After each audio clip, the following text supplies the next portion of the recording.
성도 여러분 안녕하십니까? 이번 말씀은 바이블 칼리지의 로마서 강좌에서 다룬 내용입니다. 이번 기회에 여러분 모두 한번 로마서의 복음을 공부해 보시길 제가 권해 드립니다. 로마서 1장부터 시작해서 한 절 한 절 설명하는 강의가 이루어집니다. 사도 바울이 전하는 그 구원의 복음을 이번 기회에 꼭 한번 살펴보셔서 여러분 신앙의 새로운 전기를 마련하시길 바랍니다. 공부하는 방법은 단순합니다. 스마트폰에서 마지막 사명 앱을 다운받으시면 누구나 공부하실 수 있습니다. 감사합니다.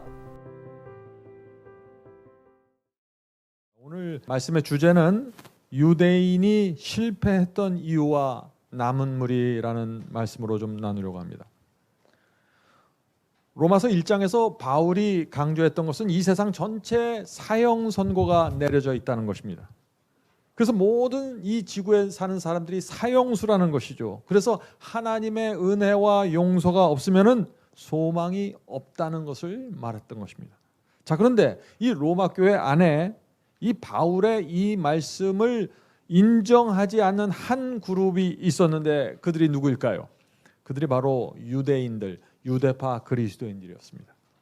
그들은 이 세상에 하나님의 저주와 진노가 내릴 것이지만 우리에게는, 우리 유대인들에게는 내리지 않는다고 철석같이 믿었습니다. 그래서 그들이 선민의식에 젖어서 교만에 빠지게 되었죠. 그래서 다른 이방인들과 우상 숭배자를 볼 때 어떻게 봤습니까? 저 사람들은 그저 지옥불에 던져질 땔감으로 그냥 바라보았던 것입니다. 바울은 그런 유대인들의 모습과 그들의 마음을 너무나 잘 알고 있었죠. 하나님께서 그들을 버릴 수밖에 없었던 이유를 이 바울은 너무나 잘 알았던 것입니다. 그래서 이 바울이 로마서 2장에서 이 유대인들의 위선과 그들의 죄를 철저하게 책망하고 무너뜨리기 시작하는 것입니다. 빛을 많이 받은 이 유대인들이 우상을 섬기던 이방인들보다 더 큰 죄인이라고 선포했습니다. 그 말을 들은 이 유대파 그리스도인들의 마음이 어땠을까요? 이 유대파 그리스도인들이 로마 교회에서 성경을 가르쳤던 지도자들로 일했었는데 지금 바울의 편지는 그들이 가장 큰 죄인이 될 수 있다고 지금 말하는 것입니다. 그래서 이 로마서 2장은 바울이 유대인이 실패했던 이유를 철저하게 파헤치고 있다는 것입니다. 자, 그들의 실패를 유대인들에게만 적용하면 우리는 아무 상관이 없죠. 그래서 유대인들이 실패했던 이유를 오늘날 우리에게 좀 적용해서 살펴봐야 한다 하는 것입니다. 자, 유대인들의 그 실패를 우리에게 어떻게 적용할 수 있을까요? 여러분들이 잘 아시는 것처럼 유대인들은 어떤 사람들입니까? 이 사람들은 조상 대대로 평생 동안 교회를 다녔던 사람들입니다. 그래서 오늘날 기독교로 말하면은요, 태어나면서부터 아니면 어렸을 때부터 교회를 다녔던 사람들이 이 유대인의 실패를 반복할 수 있다는 것입니다. 교회를 어렸을 때부터 다녔는데 조상 대대로 교회를 다녀서 유력한 가문에 속해 있는 사람들, 또 어렸을 때부터 교회 다녀서 많은 성경절과 율법을 외우고 있는 사람들, 교회의 의식과 절차와 순서와 교회법에 아주 정통한 사람들, 이런 분들은 정말 자랑할 것이 많죠. 교회에서 그런 분들이 대부분 모든 예식과 의식을 주도하고 있는 것입니다. 그런데 하나님께는 전혀 기쁨을 드릴 수 없다는 것입니다. 드리지 못할 수 있다는 것입니다. 마치 유대인들처럼 말이죠. 근데 어떻게 이런 일이 생길 수 있을까요? 교회에서는 기득권을 갖고 있고 모든 의식을 주도하는데 사람들로부터 사랑과 존경을 받지 못하고 하나님의 기쁨을 드리지 못하는 사람들 말이죠. 오히려 많은 사람들이 당신처럼 믿으려면 나는 안 믿겠다라는 반응을 나타내는 사람들이 될 수 있다는 것입니다. 누가요? 교회를 가장 오래 다닌 사람들이 말이죠. 마치 유대인들처럼. 이것이 유대인의 문제였습니다. 그래서 바울이 유대인을 책망하는 것입니다. 자, 로마서 2장 23절 보겠습니다. 로마서 2장 23절. 율법을 자랑하는 네가 율법을 범함으로 하나님을 욕되게 하느냐. 자, 유대인들이 수천 년 동안 하나님을 섬기던 사람들이었습니다. 그런데 하나님을 가장 욕되게 할 수 있다는 것입니다. 그렇게 했다는 것이죠. 성도 여러분, 이것이 우리에게 무엇을 말해주나요? 교회를 가장 오래 다녔던 교인들이 하나님을 가장 욕되게 할 수 있다는 것입니다. 어떻게 이런 일이 생길 수 있을까요? 왜냐하면 교회를 오래 다니면서 신앙의 형식은 익숙합니다. 교회가 필요로 하는 스펙은 다 갖췄습니다. 그런데 정작 중요한 심령의 변화가 없는 것입니다. 의를 사모하는 간절함이 없습니다. 진리가 무엇인지 찾지를 않습니다. 죄를 애통해하는 마음이 없는 것입니다. 이것이 유대인들의 문제였습니다. 두려운 사실은요, 오늘날 이 시대에 이런 그리스도인들이 너무나 많이 있다는 것입니다. 교회는 익숙한데 하나님께 익숙하지 않은 사람들 말이죠. 모든 교파를 초월해서 이 마지막 시대에 교회가 겪고 있는 문제는 기독교 신앙의 본질을 많은 사람들이 놓쳤다는 것입니다. 바울은 그래서 로마서 2장 마지막 부분에 가서 이 1세기 초대교회에게 놀라운 사상을 제시합니다. 아마 그 당시 유대인들은요, 바울의 이 말씀을 듣고 아마 기절했을 것이에요. 그 말씀은 이것입니다. 로마서 2장 28절. 로마서 2장 28절입니다. 대저 표면적 유대인이 유대인이 아니요, 겉모습과 혈통이 유대인이라고 해서 유대인이 아니라는 것이에요. 너희들이 아무리 수천 년 동안 하나님을 섬긴 유대인이라고 해도 유대인이 아니라는 것입니다. 자, 계속해서 읽어보죠. 표면적 육신의 할례가 할례가 아니라, 살점을 떼어내는 할례를 받아서도 그거는 진짜 할례가 아니라고 지금 말하고 있는 것이죠. 계속해서 읽어보겠습니다. 오직 이면적 유대인이 유대인이며. 자, 이 말씀이 무슨 뜻입니까? 내적인 경험, 이 내적인 경험을 갖고 있는 사람이 진짜 유대인이 될 자격을 갖추고 있다는 것이죠. 바울의 이 말씀은 그 당시에 유대인들에게 정말 충격적인 말씀이었을 거예요. 피부와 혈통이 중요한 것은 다 지나간 구약시대의 유물이라는 것입니다. 그것이 바울의 선언이에요. 사도 바울은 어떤 사람이 진짜 유대인이라고 했습니까? 여기서 이면적 유대인, 경험을 갖고 있는 유대인이죠. 다시 말해서 마음이, 심령이 중요하다는 것입니다. 심령이. 온 마음으로 주님을 사랑하고 그분의 말씀에 순종하는 그 사람들이 유대인이든지 헬라인이든지 상관없이 그런 사람들이 진짜 유대인이라는 것입니다. 성도 여러분, 오늘날에도 이 똑같은 문제가 반복하고 있는 것입니다. 표면적으로는 틀림없는 기독교인입니다. 찬송을 하고 예배드리고 교회에서 하는 모든 행위를 보면 틀림없는 기독교인이에요. 그런데 내면적으로는 기독교인이 아니라는 것입니다. 제가 질문을 하나 드리겠습니다. 자, 구약 시대는 유대인들이, 이 혈통을 가진 유대인들이 아브라함의 자손이었죠. 그렇다면 신약 시대에는 누가 아브라함의 자손이 될까요?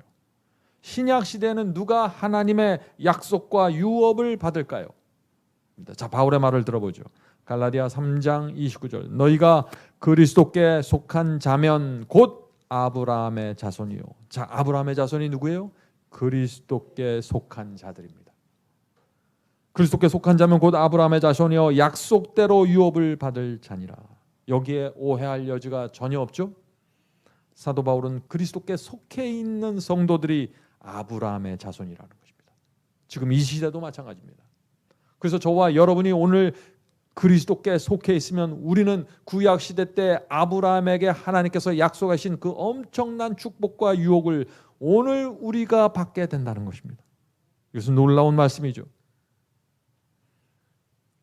그래서 구약시대 혈통적 유대인들이 하나님께 그 보장받았던 그 축복과 약속이 신약시대에는 영적인 그리스도인, 그리스도께 속한 자들, 거듭난 성도들에게 넘어간다는 것입니다. 바울은 그 로마서 2장 마지막 절에서 누가 참된 유대인인지 다시 한번 밝혀줍니다. 자, 29절은 이 로마서 2장의 결론이고 로마서 2장 전체에서 가장 중요한 말씀입니다. 로마서 2장 29절 보겠습니다. 오직 이면적 유대인이 유대인이며 할례는 마음에 할지니 신령에 있고 의문에 있지 아니한 것이라. 자, 문자로 써져 있는 거 그것이 중요한 게 아니라는 것이죠. 그 칭찬이 사람에게서 난 것이 아니요 다만 하나님에게서니라. 자, 누가 하나님의 칭찬을 받는다고 했습니까? 여기 몸의 할례를 받는 사람들이요? 아니죠. 마음의 할례를 받는 사람들. 그 사람들이 하나님의 칭찬을 받는다는 것입니다. 자, 이 말씀이 무슨 뜻인가요? 구약시대 수많은 유대인들이 있었습니다. 혈통적인 유대인들이죠. 또 수많은 할례자들이 있었습니다. 그러나 하나님께 칭찬받았던 유대인들은 아주 적었다는 것입니다. 자, 어떻게 하면 우리가 하나님께 칭찬받을 수 있을까요? 여러분은 하나님께 칭찬받기 원하시죠? 예? 어떻게 하면 칭찬을 받을 수 있어요? 지금 여기서 바울이 말하는 포인트는 뭡니까? 마음의 할례를 받으라는 것입니다. 마음의 할례. 이 당시에 유대인들은 마음의 할례에 집중하지 않고 자기들이 갖고 있던 자랑거리에 집중했습니다. 자, 유대인들에게 세 가지 자랑거리가 있었어요. 자, 무엇입니까? 그것이 첫째가 혈통입니다. 하나님께서 지구 전체에서 아브라함 한 명을 딱 찍어서 모든 언약을 맺었고 구원을 약속해줬고 축복을 약속했다. 그런데 우리 유대 민족이 아브라함의 혈통을 이어받았다는 것입니다. 하나님께서 이 지구에서 오직 유대 민족 한 민족을 선택했다는 것입니다. 다른 사람들은 그래서 지구에 아무리 많아도 아무 소용이 없다는 것이죠. 이것이 유대인의 자랑이었습니다. 자랑할 만하죠. 우리가 아마 그들의 입장에 있어서도 굉장히 자랑스러웠을 것입니다. 자, 둘째 자랑은 뭐예요? 두 번째 자랑, 율법입니다. 율법에는 이 하나님께서 이 유대인들에게 주신 율법에는요, 지구 어디서도 찾을 수 없는 진리가 가득 차 있었습니다.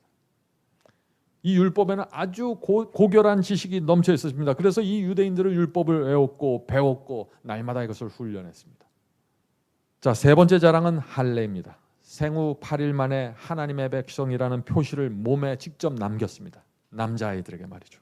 그런데 이 세 가지 모두 하나님께서 직접 주신 것이에요. 유대인들이 만들어낸 것이 아닙니다.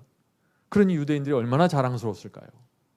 그런데 이 바울은 그 유대인들이 붙잡고 있었던 이 세 가지 자랑을 하나하나 다 무너뜨립니다. 로마서에서 말이죠. 바울은 로마 교회의 유대인들에게 이런 식으로 도전하는 것입니다. 자, 첫 번째, 너희가 자랑하는 아브라함의 그 믿음을 너희가 갖고 있느냐? 아브라함의 살과 피가 너희를 구원할 수 있다고 믿는가? 이것이 바울이 던진 첫 번째 도전입니다. 자, 두 번째는 너희가 자랑하는 율법을 너희가 정말 진심으로 사랑하고 존중하는가? 너희는 지키지도 않으면서 남을 비판하고 엽신 여기고 있지 않는가? 이것이 바울의 두 번째 도전입니다. 세 번째는 너희가 자랑하는 그 할례를 마음에도 받았는가 하는 것입니다.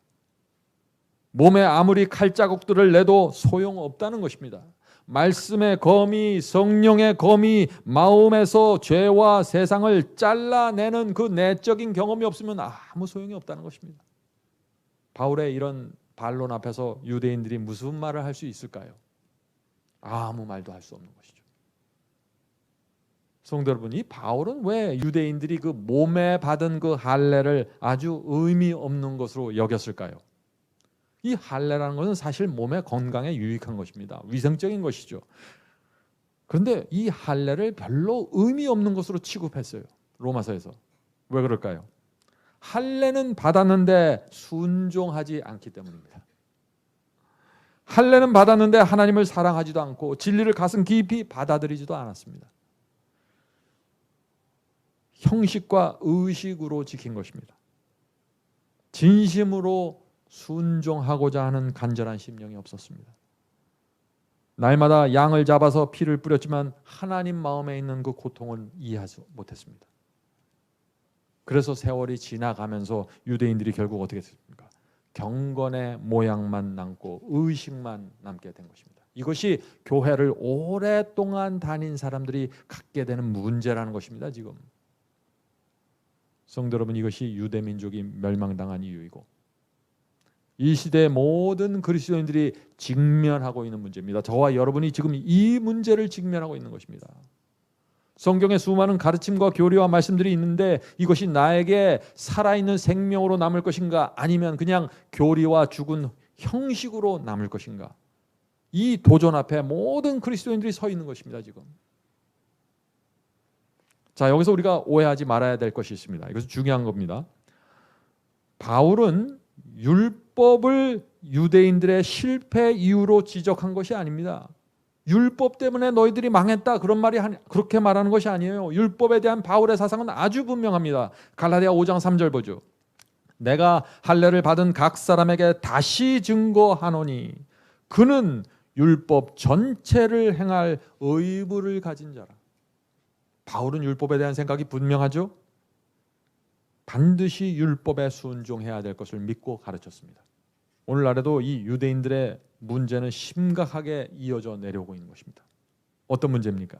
많은 분들이 과거의 그 유대인들처럼, 구약시대 유대인들처럼 나는 구원받았다, 나는 하나님의 특별한 백성이다, 내 구원은 흔들릴 수 없다, 이런 확신을 갖고 있습니다. 그래서 물어보면 저마다 나는 구원받았다는 대답을 하고 있는 것이죠.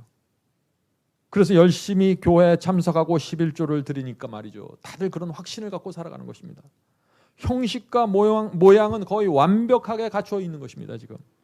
그런데 무엇이 빠졌습니까? 내용과 본질이 빠져버렸습니다. 내가 왜 교회에 나오는지, 내가 왜 이 교리를 믿는지, 내가 왜 이 진리를 믿는지, 본질이 빠졌어요. 내가 왜 하나님을 믿는지 본질이 빠졌습니다. 마음에 할례 받는 경험이 없는 것입니다. 그래서 교회 활동은 열심히 하는데 말씀은 순종하지 않고, 교회 모든 찬양대와 봉사에 열심히 참여하는데 진리에 대한 열정은 없고, 온 마음을 다해서 바치는 헌신과 희생이 없는 것입니다. 그래서 아주 이상한 모습의 그리스도인이 양산되고 있는 것입니다. 교회 안에서 말이죠. 그러면서도 어떻게 생각하나요? 나는 침례받았고 교회에서 직분을 받았고 오래 교회 다녔고 그러니까 하나님께서 어떻게 해서든지 나는 결국에는 구원하실 것이야 하는 막연한 기대를 갖고 살아가는 것입니다. 옛날 유대인들처럼 말이죠. 다 허탄한 생각들입니다. 성도 여러분, 우리에게 오늘날 이 시대의 그리스도인들에게 과거 유대인이 당했던 그 비참한 역사가 반복될 수 있다는 사실 우리가 알아야 됩니다. 조상 대대로 하나님을 믿었고 평생 동안 믿었지만 멸망당할 수 있다는 것입니다. 그것이 우리가 유대인을 보면서 가져야 될 교훈이라 하는 것입니다. 신앙에는 양면이 있습니다. 신앙이 항상 좋은 면만 있는 것이 아니에요. 신앙은 우리를 구원하는 것이지만 우리 마음과 생애가 구원의 경험 속으로 들어가지 못하면, 마음의 할례가 없으면 어떻게 해요? 신앙은 아주 무섭고 참담한 결과를 우리에게 가져와 버립니다. 그러므로 우리가 진지한 마음으로 이 신앙을 살펴야 되는 것이죠. 우리가 어떻게 믿어야 되는지. 자, 할례가 무엇입니까? 할례는 우리가 아는 것처럼 몸에서 신체의 일부를 잘라내는 것이죠. 자, 그렇다면은 마음의 할례를 받으라고 지금 바울이 얘기하고 있는데, 마음의 할례를 받는다는 것이 어떤 경험입니까? 마음의 할례를 받는 것이, 그것은 마음에서 죄와 세속을 잘라내는 경험입니다. 자, 마음의 할례가 뭐예요? 마음에서 죄와, 붙잡고 있던 죄와 내가 붙잡고 있던 세속을 잘라내는 경험입니다. 그것이 마음의 할례입니다. 자, 육체의 할례를 받을 때 몸의 일부가 떨어져 나가니까 그때 아플까요? 물론 아프죠. 통증이 있을 것입니다. 뭐 제대로 된 마취도 안 하고 그 살점을 떼는데 얼마나 아프겠어요. 그런데 마음의 할례를 받을 때도 통증이 있다는 것입니다. 고통이 있는 것입니다. 마음으로부터 죄와 세속이 떨어져 나갈 때 말할 수 없는 고통이 있을 수 있다는 것입니다. 이 세상에서 내가 마치 바보가 되는 두려움이 있습니다. 외로움이 밀려옵니다. 오랫동안 애주증지하고 내가 아끼던 그 악한 습관들과 죄를 잘라낼 때 고통스러운 것입니다. 쉬운 게 아니에요. 그래서 예수께서 죄를 잘라내는 할례의 고통을 이렇게 설명하십니다. 예수님의 이 말씀을 잘 들어보세요. 오늘날 기독교에서 이 말씀을 전혀 가르치지 않는 말씀이죠. 마태복음 18장 8절부터 9절입니다. 마태복음 18장 8절부터 9절. 만일 내 손이나 내 발이 너를 범죄케 하거든 찍어내버리라. 불구자나 쩔뚝발이로 영생에 들어가는 것이 두 손과 두 발을 가지고 영원한 불에 던지는 것보다 나으리라. 만일 내 눈이 너를 범죄케 하거든 빼어내버리라. 한 눈으로 영생에 들어가는 것이 두 눈을 가지고 지옥불에 던지는 것보다 나으리라. 성도 여러분, 어떻게 예수께서 이렇게 끔찍한 말씀을 하실 수 있을까요? 죄를 잘라내는 고통이 아무리 클지라도 잘라내라는 것입니다. 필요하면은 발과 손을 자르고 눈을 빼는 것 같은 고통이 있을지라도 단호하게 할례하라는 것입니다. 그게 예수님의 가르침입니다. 왜 그럴까요? 그렇게 해야만 저와 여러분을 하늘로 데려갈 수 있기 때문입니다. 우리가 하늘까지 죄를 붙잡고 하늘까지 세속을 붙잡고 들어갈 수는 없는 것입니다. 성도 여러분, 우리가 이 죄를 보시는 그리스도의 마음이 무엇인지 정확하게 알아야 됩니다. 죄인은 사랑하지만 죄를 미워하시는 이 하나님의 마음이 뭔지 이해를 해야 돼요. 이 신앙은 인간의 연약한 감정으로 오해하면 안 됩니다. 오늘 많은 사람들이 이 신앙을 감정으로 이해해요. 한 번은 어떤 분이 제게 이런 말을 했습니다. 주님께서는 내가 이 죄를 버리지 못하는 고통을 이해하실 것입니다. 욕심을 버리고 싶은데 버리지 못하는 내 마음을 알아주실 것입니다. 나는 주님의 사랑과 은혜를 믿습니다. 이런 신앙이 뭐예요? 이런 신앙이 바로 감정적인 신앙이에요.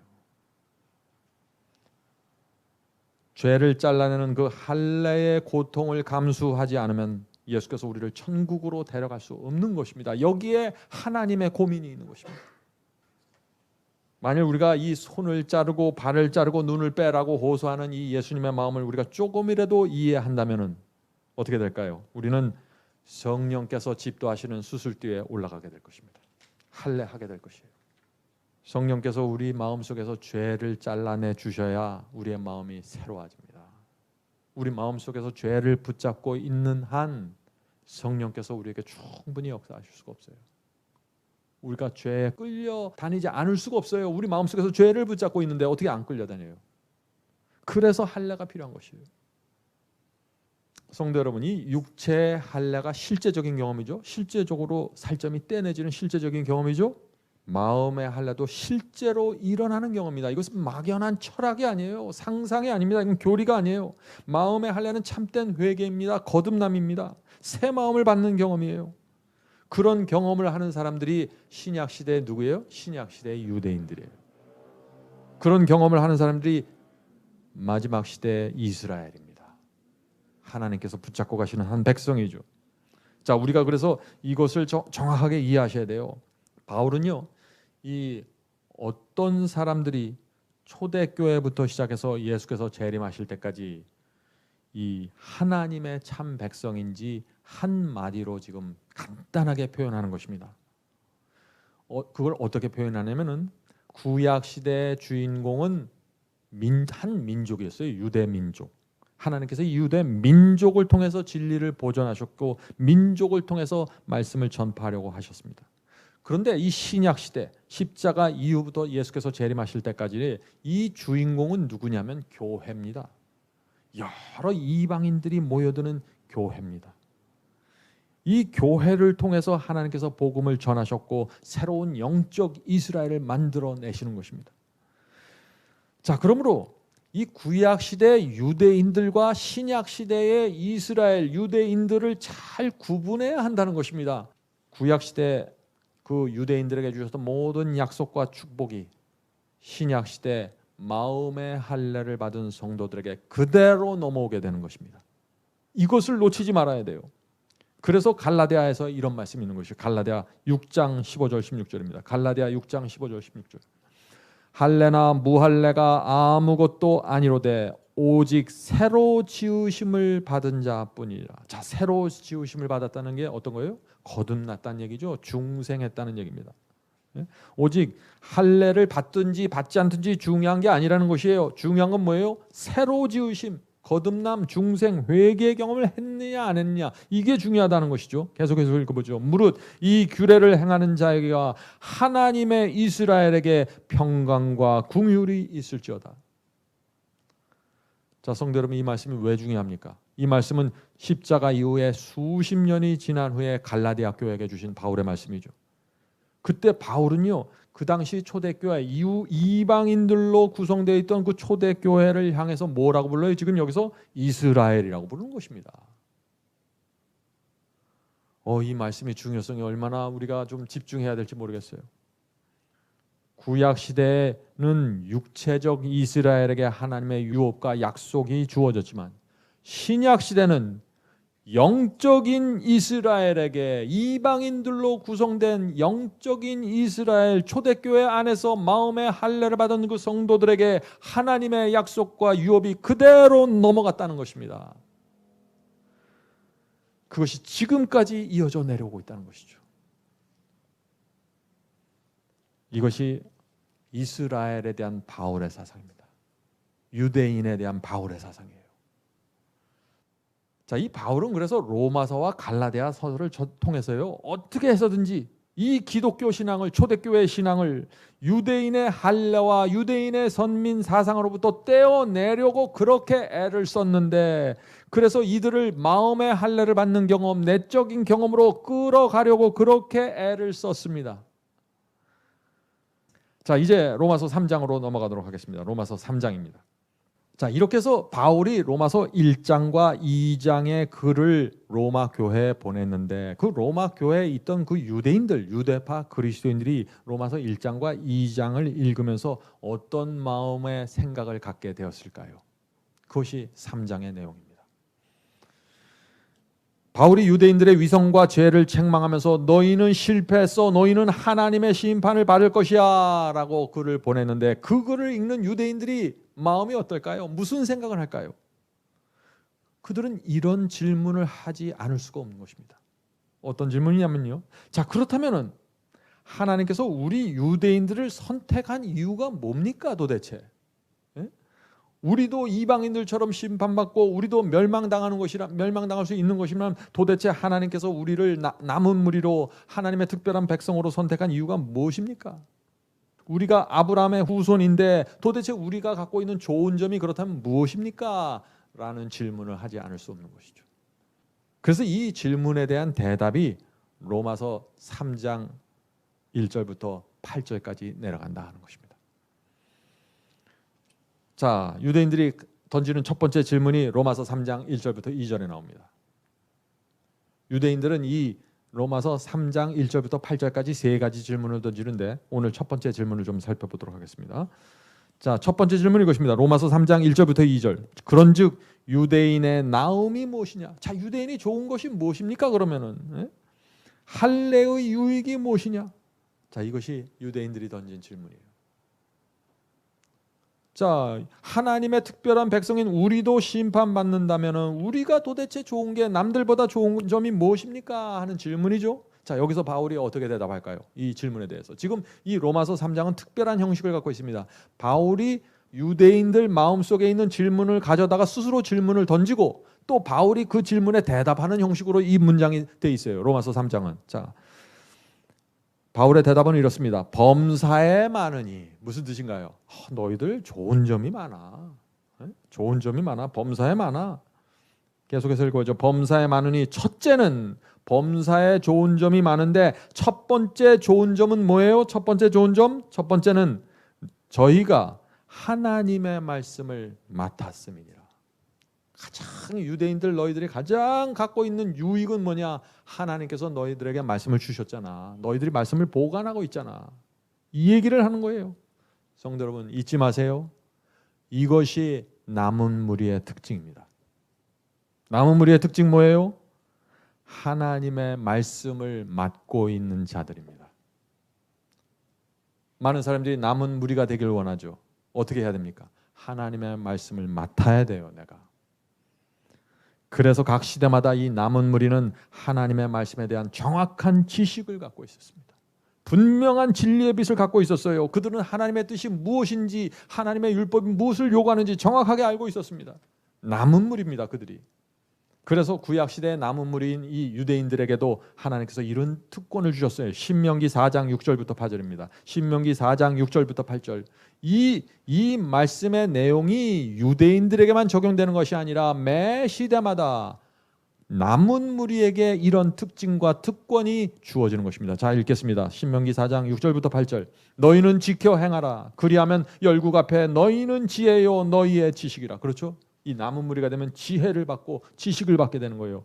그들이 이 모든 규례를 듣고 이르기를 이 큰 나라 사람은, 이 큰 나라 사람은 유대인들을 얘기하는 것입니다. 이 큰 나라 사람은 과연 지혜와 지식이 있는 백성이로다 하리라. 우리 하나님 여호와께서는 우리가 그에게 기도할 때마다 우리에게 가까이 하심 같이 그 신의 가까이함을 얻는 나라가 어디 있느냐.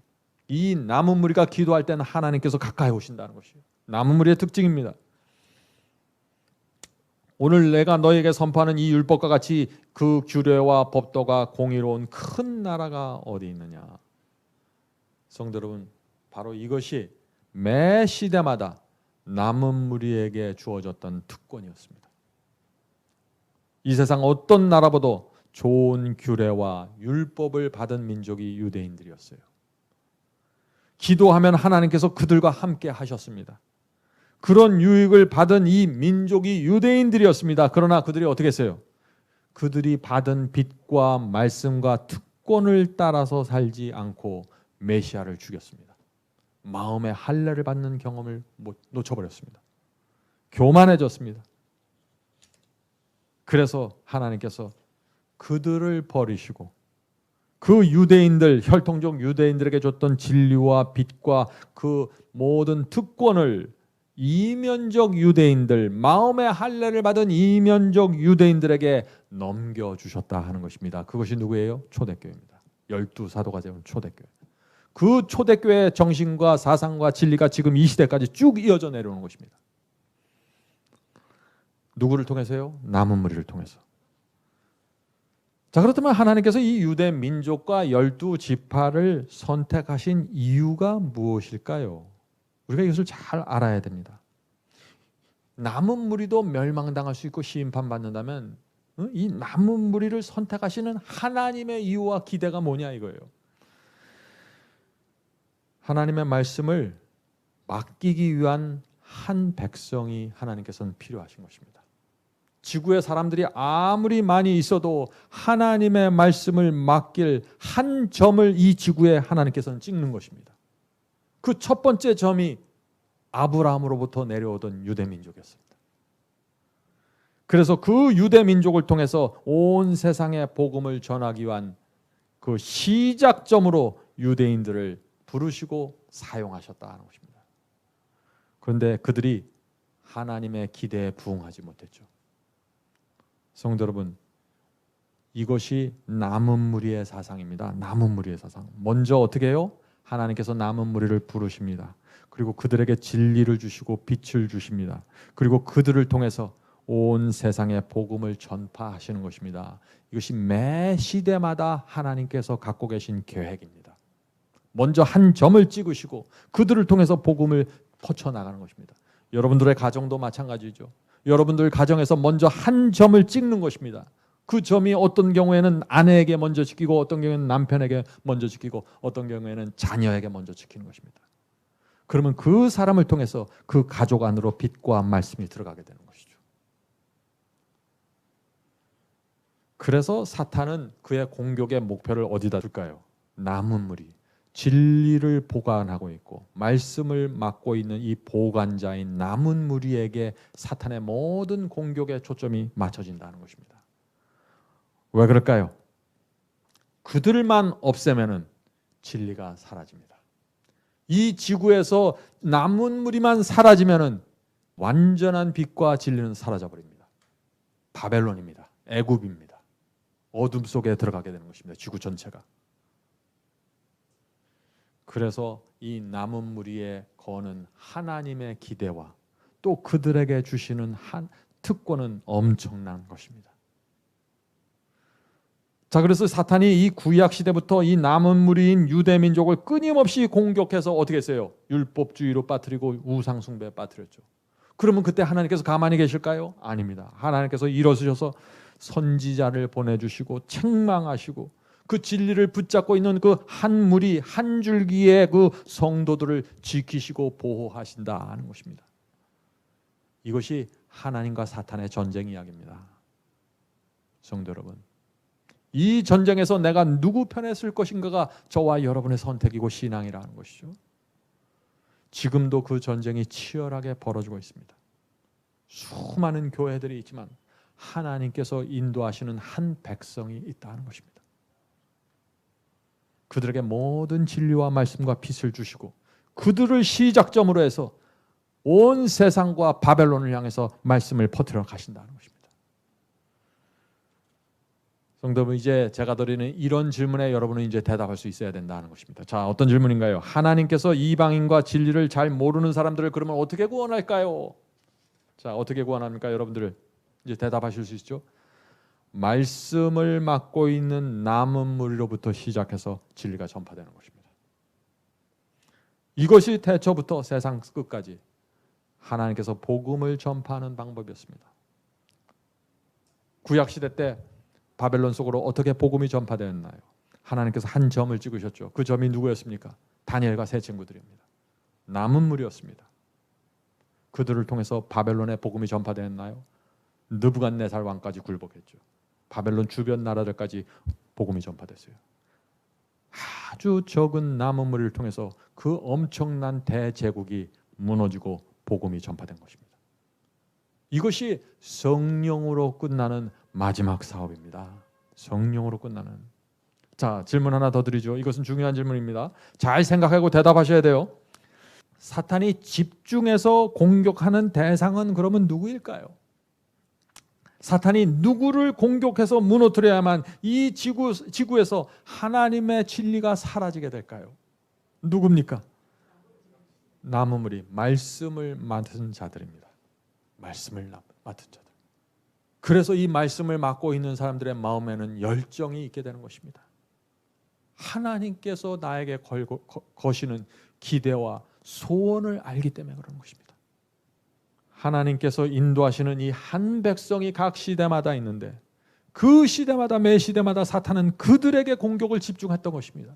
이것이 기독교 역사예요. 기독교 역사. 구약시대 이야기고. 사탄은 하나님께서 이끌어 가시는 그 한 줄기의 선, 남은 무리가 이끌어가는 그 한 줄기의 진리의 선을 끊어버리기 위해서 공격하고 미혹하고 기만했던 것입니다.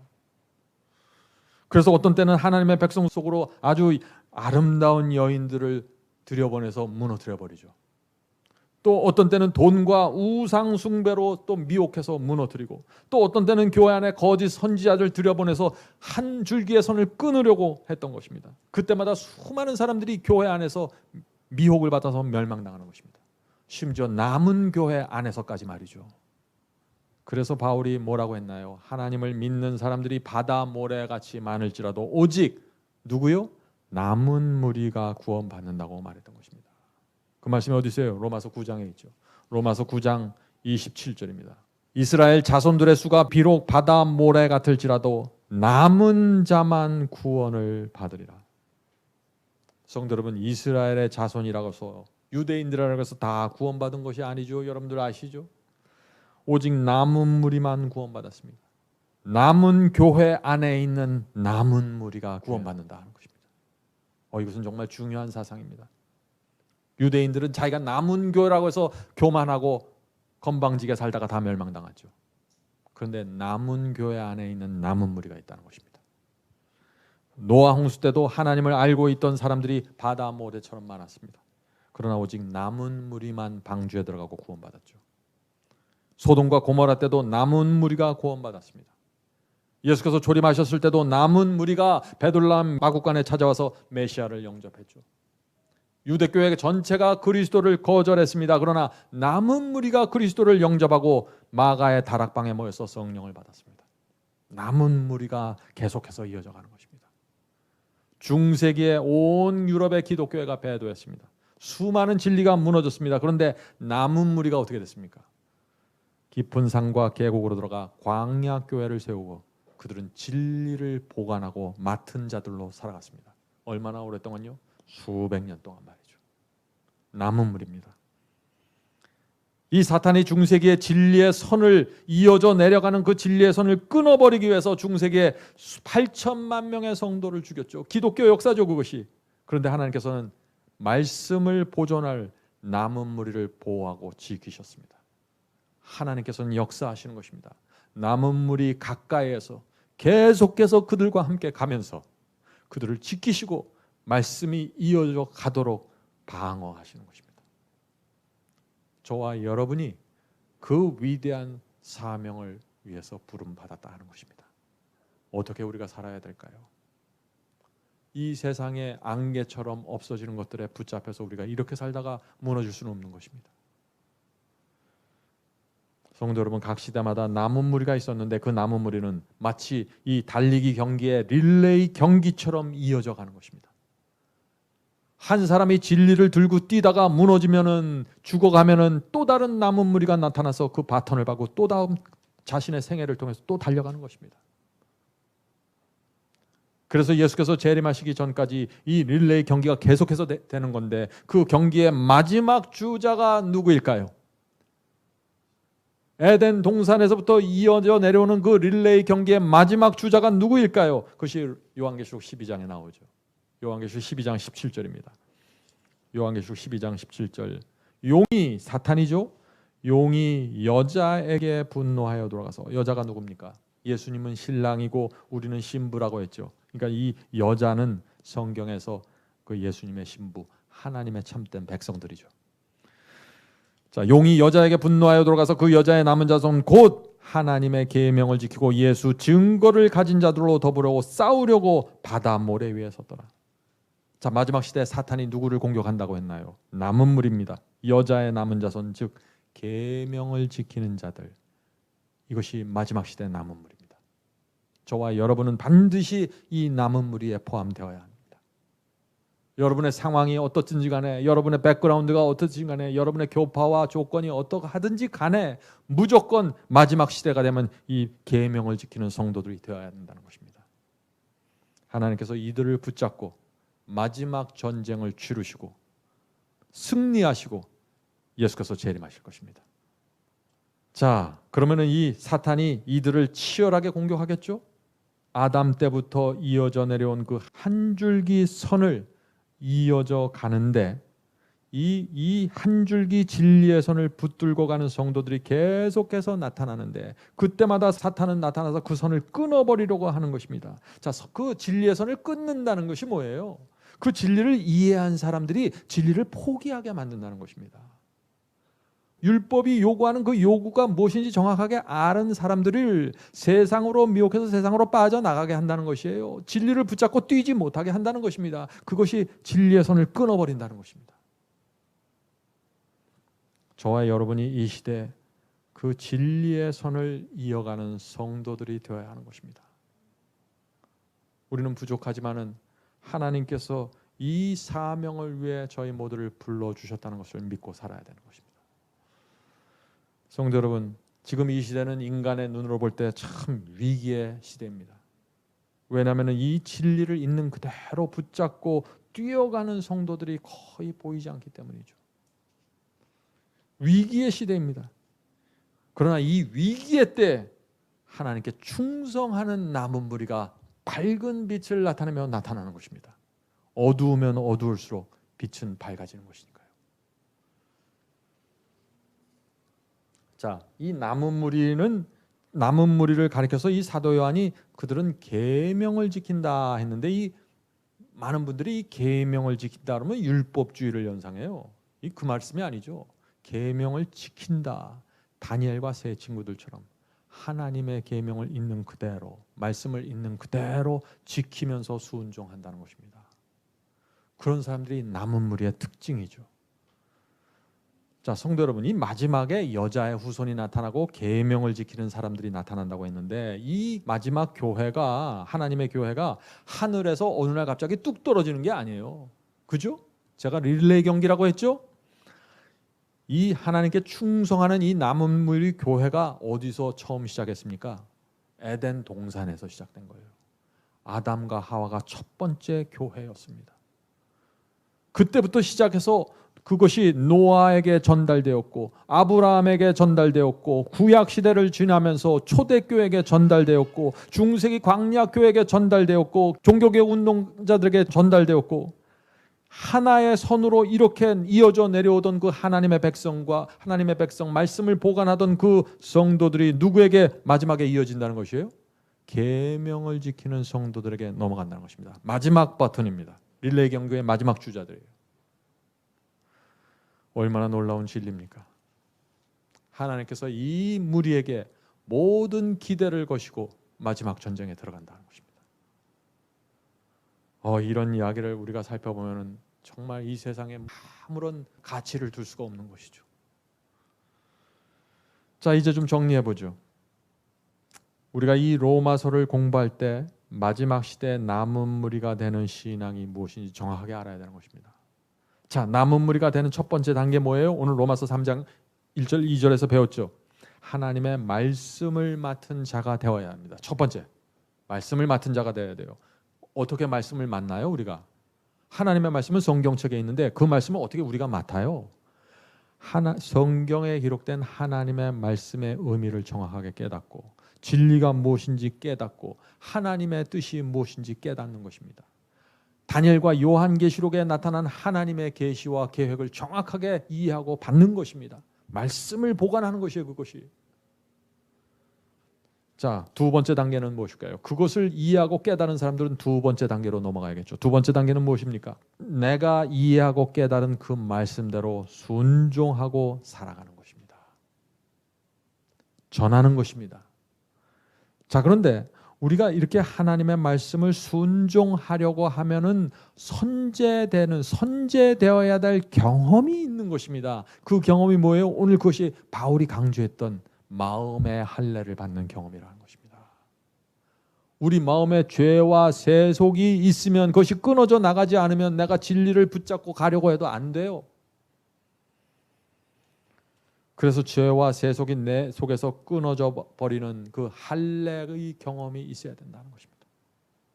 바로 여기에 성령의 역사와 도우심이 필요한 것입니다. 성도 여러분, 형식과 의식과 겉모습으로는 안 되는 것입니다. 인간의 의로는 안 돼요. 이것은 우리는 날마다 천국문을 향해서 떨리는 손으로 내밀어야 되는 것입니다. 많은 분들이 교회를 오래 다니면서 하늘을 향해 떨리는 심정을 잃어버렸어요. 아무런 감동 없이 교회에 나오는 것입니다. 형식적으로 교회를 하고. 그런 성도들이 성령의 도우심을 받을 수 있을까요? 우리는 어린아이와 같이 단순한 심령으로 마치 이 복음을 처음 들었던 그 정신과 그 마음으로 날마다 하나님 앞에 나가야 되는 것입니다. 그렇지 않으면은 유대인이 했던 실패 속으로 들어가게 되는 것입니다. 이제 말씀을 마치겠습니다. 1888년 7월 북해 유전에서 석유를 시추하고 있었습니다. 그런데 갑자기 시추선이 불이 나고 폭발하면서 선원들과 기술자, 그 배에 타고 있는 기술자 전원이 다 죽었습니다.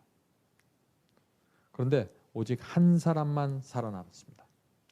그 사람이 구조받은 다음에 기자들이 다 그 사람에게 몰려가겠죠. 그리고 무슨 질문을 던졌을까요? 그 사람에게. 아니, 다른 사람들은 다 죽었는데 어떻게 당신은 살아남았습니까? 수백 명이 다 죽었는데 어떻게 당신은 살아남았습니까? 그 질문을 할 수밖에 없는 것이죠. 그 사람이 어떻게 대답했을까요? 이렇게 대답했습니다. 갑자기 폭발음이 들려서 둘러보았는데 배 갑판이 불바다였습니다. 그때는 밤이어서 바다는 아무것도 보이지 않았습니다. 파도와 불길이 타오르는 소리만 들렸습니다. 나는 아무것도 보이지 않는 그 캄캄한 바다를 향해서 몸을 던졌습니다. 그리고 잠시 후에 배는 폭발했고 침몰했습니다.